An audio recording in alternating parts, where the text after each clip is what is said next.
زمانے غیبت میں یہ جو دعا ہے یا اللہ یا رحمان یا رحیم یا مقلب القلوب ثبت قلبی علی دینک، تو اس کی تاکید کیوں ہے آخری زمانے میں؟ کیونکہ شبہات بہت زیادہ ایجاد کی جائیں گے، لوگوں کے عقیدے کو خراب کیا جائے گا، امام زمانہ پہ مشکوک ان کو بنایا جائے گا۔ اور دیکھیے بہت زیادہ اس بات کی اہمیت ہے کہ اس دعا کو بھی آپ کوشش کریں کہ اپنی نمازوں کے واجب نمازوں کے قنوت تک کے اندر اس دعا کو پڑھیں، کیونکہ یہ بہت زیادہ شبہات آج کل ایجاد ہو رہے ہیں، اس لحاظ سے بہت ضرورت ہے اس بات کی، اور ایمان انسان بچا کے کامیابی کے ساتھ لے جائے، یہ بہت ضروری۔ یہی وجہ ہے کہ شب ہجرت جب حضرت امیر نے پیغمبر اسلام سے جو جملہ ارشاد فرمایا تھا کہ یا رسول اللہ کیا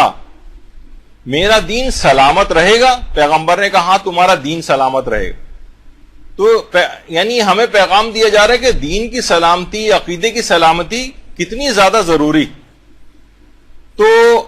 اس دعا، وہ جو دعا ہے یا اللہ یا رحمان یا رحیم، اس کو آپ عقائد کے شبہات سے نکلنے کے لیے اور امام زمانہ پہ اپنے یقین کو بڑھانے کے لیے اس کو پڑھیں آپ، اور مراجع اور علماء کے جو ہمیشہ نظریات اور عقائد کو جو دیکھا کریں۔ اور جب بھی کوئی چیز پڑھیں، علماء ایک بہت ہی اچھی بات یہ بیان فرماتے ہیں کہ جب بھی عقائد کے لحاظ سے کوئی آپ بحث پڑھیں، عقائد کے لحاظ سے کوئی چیز پڑھیں جس کے اندر بہت ساری بحثیں ہوں اور شکوک و شبہات پیدا ہو سکتے ہوں، تو آپ یہ کریں کہ اس میں غور و فکر کرنے سے پہلے رک جائیں اور ایک جملہ کہیں کہ اس مسئلے میں میرا عقیدہ وہی ہے جو امام وقت علیہ الصلوۃ والسلام کا ہے، اور یا پھر یہ کہیں کہ میرا عقیدہ وہی ہے جو امام جعفر صادق علیہ الصلوۃ والسلام کا ہے۔ اللہم صلی علی محمد وعلی محمد۔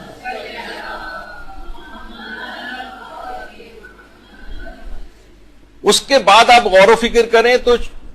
اس کے بعد کوئی شبہات ایجاد نہیں ہوں گے اور آپ کوئی غلط عقیدہ نہیں بنا سکیں گی، اور آپ کا عقیدہ بالکل محفوظ ہو جائے گا۔